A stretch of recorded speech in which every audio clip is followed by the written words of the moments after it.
महाराष्ट्र में विधानसभा का चुनाव नवंबर में होने की संभावना जताई जा रही है। मौजूदा सत्तारूढ़ महायुति सरकार भाजपा के अलावा मुख्यमंत्री एकनाथ शिंदे के नेतृत्व वाली शिवसेना और उप मुख्यमंत्री अजित पवार के नेतृत्व वाली राष्ट्रवादी कांग्रेस पार्टी यानी एनसीपी शामिल है। गठबंधन ने अभी तक महाराष्ट्र की 288 सदस्यीय विधानसभा के लिए सीट बंटवारे की औपचारिक घोषणा नहीं की है। अंदर ही अंदर तमाम तरह के समीकरण बैठाए जा रहे हैं।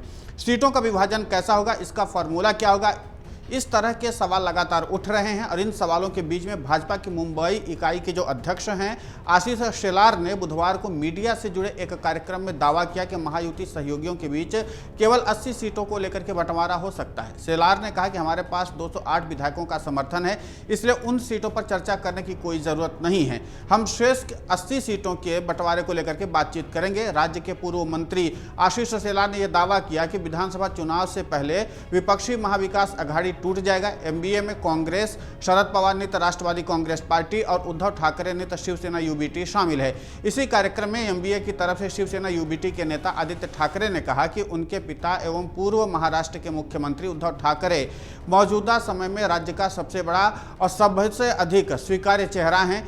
आदित्य ठाकरे का बयान ऐसे समय पर आया है जब कांग्रेस नेताओं ने इस बात की ओर इशारा किया है कि मुख्यमंत्री का पद गठबंधन में हमेशा से उस दल को जाता है जिसके पास सबसे अधिक सीट होती है। मीडिया के उसी कार्यक्रम के एक सत्र में हिस्सा लेते हुए आदित्य ठाकरे ने कहा कि उनके पिता महाराष्ट्र के अग्रणी नेताओं में हैं जो राज्य का नेतृत्व कर सकते हैं। आदित्य से जब पूछा गया कि शिवसेना यूबीटी क्या करेगी अगर कांग्रेस को राज्य विधानसभा चुनाव में अधिक सीट मिलती है, जवाब में उन्होंने कहा कि कोरोना वायरस महामारी के दौरान उनके पिता के नेतृत्व वाली सरकार द्वारा किए गए कार्यों की प्रशंसा काफी ज्यादा हुई है। और उसको संदर्भ में लेते हुए उन्होंने कहा कि गत कुछ दशक में यह सबसे बेहतरीन सरकार थी। आदित्य ठाकरे ने कहा कि आज भी वो सबसे स्वीकार्य चेहरा है महाराष्ट्र में। यदि आप महाराष्ट्र के अंदरूनी इलाकों, महाराष्ट्र के किसी क्षेत्रों में जाएंगे और लोगों से पूछेंगे तो वे आपको बताएंगे कि उद्धव बाला साहब ठाकरे एकमात्र ऐसे नेता हैं जो हमारे सबसे कठिन समय में हमारे साथ खड़े रहे हैं। उद्धव ठाकरे को मुख्यमंत्री के तौर पर पेश करने के सवाल पर उन्होंने कहा कि यदि आज कोई व्यक्ति ऐसा है जो राज्य के लोगों को एकजुट करके सक्षम तरीके से नेतृत्व कर सकता है तो हाँ, वो नाम उद्धव बाला साहब ठाकरे उन अग्रणी लोगों में से एक हैं जो महाराष्ट्र का नेतृत्व कर सकते हैं, क्योंकि हम एक ऐसा व्यक्ति चाहते हैं जो महाराष्ट्रीयन गौरव की बात करे। आदित्य ठाकरे ने कहा कि आज की स्थिति में यदि आप मुझसे पूछेंगे कि क्या आप उन्हें मुख्यमंत्री पद का उम्मीदवार बनाएंगे, मुझे लगता है कि ये इस बात पर निर्भर करता है कि हम कैसा प्रदर्शन करते हैं। उन्होंने आगे कहा कि एमबीए में हमारी स्पष्ट समझ है, हम पद के लिए नहीं लड़ रहे हैं, हम मुख्यमंत्री पद या स्वार्थी उद्देश्यों के लिए नहीं लड़ रहे हैं। यही वजह कि भाजपा ने हमारे साथ अपना गठबंधन तोड़ लिया।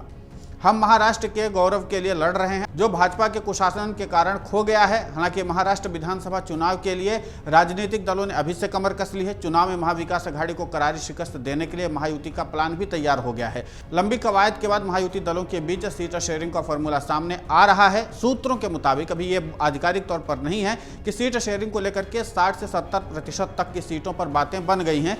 3 दलों में तकरीबन 200 सीटों का समझौता हो गया है, यानी बाकी की बची हुई 88 सीटों पर चर्चा अभी चल रही है।